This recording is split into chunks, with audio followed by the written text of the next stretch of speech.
হরে কৃষ্ণ। মক্ষদা একাদশী ব্রত কবে?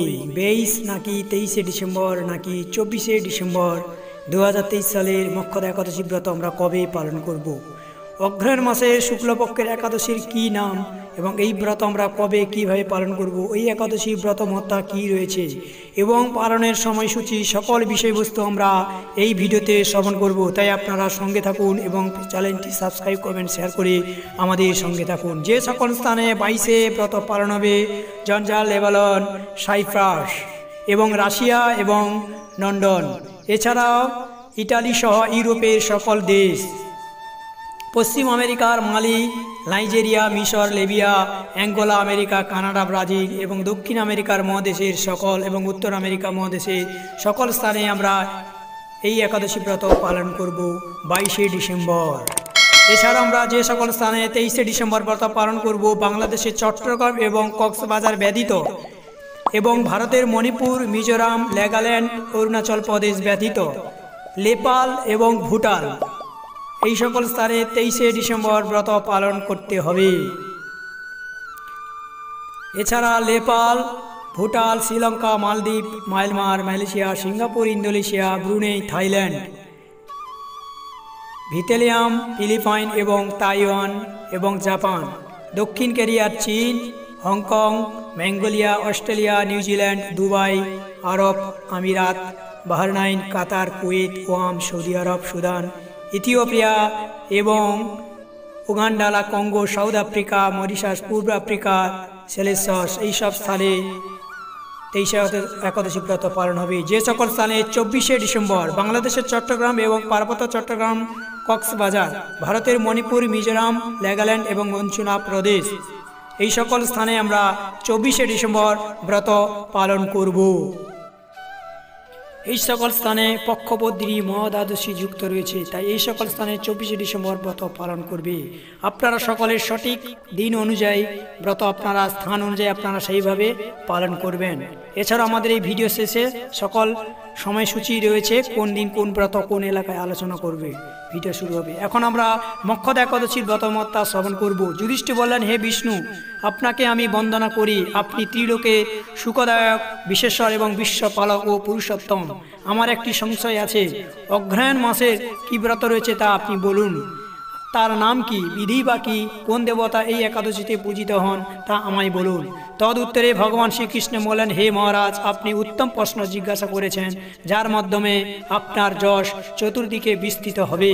এখন এই একাদশীর কথা আমি বর্ণনা করছি, যা শোনা মাত্রই বাজপেয় যজ্ঞের ফল লাভ হয়।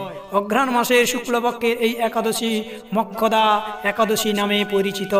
সর্বপাপ নাশিনী ও ব্রতর মধ্যে সর্বশ্রেষ্ঠ এই একাদশী দেবতা শ্রী দামোদর, তুলসী এবং তুলসী মঞ্জুরি, ধূপ, দীপ ইত্যাদি উপাচারে শাস্ত্রবিধি অনুসারে শ্রী দামোদরের পূজা করিতে হয়। এই একাদশীতে পূর্ববর্ণিত বিধি অনুসারে দশমী ও একাদশী পালন করতে হবে। এই উপবাস দিনে স্তব, স্তুতি, নৃত্য, গীত আদি স্বরাত্রি জাগরণ করা কর্তব্য। হে মহারাজ, প্রসঙ্গক্রমে একটি অলৌকিক কাহিনী আমি বলছি, মনোযোগ দিয়ে এই ইতিহাস শ্রবণ মাত্রই সর্বপাপ ক্ষয় হয়। যে পিতৃপুরুষেরা নিজ নিজ পাপে অধজনী প্রাপ্ত হয়েছে, এই ব্রত পালনের পূর্ণ ফল বিন্দুমাত্র তাদেরকে দান করিলে তারাও মুক্তি লাভের যোগ্য হন। কোনো এক সময়ে মনোরম চম্পকনগরে বৈখানস নামে এক রাজা ছিলেন। তিনি ছিলেন সমস্ত বৈষ্ণব সদগণে বিভূষিত। প্রজাদের তিনি পুত্রের মতো পালন করতেন। তার রাজ্যে বহু বেদজ্ঞ ব্রাহ্মণ বাস করতেন। রাজ্যের সকলেই ছিল বেশ সমৃদ্ধশালী। একবার রাজা স্বপ্নে দেখলেন যে তার পিতা নরকে পতিত হয়েছেন। তা দেখে তিনি অত্যন্ত বিস্মিত হলেন এবং পরদিন ব্রাহ্মণদের ডেকে বলতে লাগলেন, হে ব্রাহ্মণগণ, গত রাত্রিতে স্বপ্নে নরক যাতনায় পিতাকে কষ্ট পেতে দেখে আমার হৃদয় বিদীর্ণ হচ্ছে। তিনি আমাকে লক্ষ্য করে বলতে লাগলেন, হে পুত্র, তুমি আমাকে নরক সমুদ্র থেকে উদ্ধার করো। তার সেই অবস্থা দেখে আমার অন্তরের সুখ নেই। আমার এই বিশাল রাজ্য, স্ত্রী, পুত্র, কিছুতেই আমি শান্তি পাচ্ছি না। কি করি, কোথায় যাই, কিছুই বুঝতে উঠতে পারছি না। আমার পূর্বপুরুষেরা মুক্তি লাভ করতে পারেন এমন কোনো পুণ্যব্রত তপস্যা ও যজ্ঞের কথা আমাকে কৃপাপূর্বক উপদেশ উপদেশ করুন, আমি তা অনুষ্ঠান করব। আমার মতো পুত্র বর্তমান থাকা সত্ত্বেও তারা যোনি পাবিত এবং পুরুষেরা যদি নরক যন্ত্রণা ভোগ করতে থাকেন তবে সে পুত্রের কি প্রয়োজন? ব্রাহ্মণগণ বললেন, হে মহারাজ, আপনার রাজ্যের কাছেই মহর্ষি পর্বত মুনির আশ্রম রয়েছে, তিনি টিকালজ্ঞ, তাঁর কাছে আপনার মুক্তির উপায় জানতে পারবেন। ব্রাহ্মণদের উপদেশ মতো সেই রাজা শ্রমণ করে মহাত্মা বৈখানস তাদের সঙ্গে নিয়ে সেই পর্বত মুনির আশ্রমে গমন করলেন। তারা দূর থেকে ঋষিবরকে ষষ্ঠাঙ্গ প্রণাম করে তার কাছে গেলেন। মুনিবর রাজার কুলস বার্তা জিজ্ঞাসা করলেন। রাজা বললেন, হে প্রভু, আপনার কৃপায় আমার সবই কুশল, তবে আমি একদিন স্বপ্নযোগে পিতার নরক যন্ত্রণা ও কাতর আর্তনাদ শুনে অত্যন্ত দুঃখিত ও চিন্তাগ্রস্ত হয়েছি। হে ঋষিবর, কোন পুণ্যের ফলে তিনি সেই দুর্দশা থেকে মুক্তি পাবেন তার উপায় জানতেই আপনার শরণাগত হয়েছি। রাজার কথা শুনে পর্বত মুনি কিছুক্ষণ ধ্যানস্থ হয়ে বললেন যে, হে মহারাজ, পূর্ণজন্মে তোমার পিতা অত্যন্ত কামাচারী হওয়ায় তার এরকম অধগতি লাভ হয়েছে। এখন এই পাপ থেকে মুক্তির উপায় বর্ণনা করছি।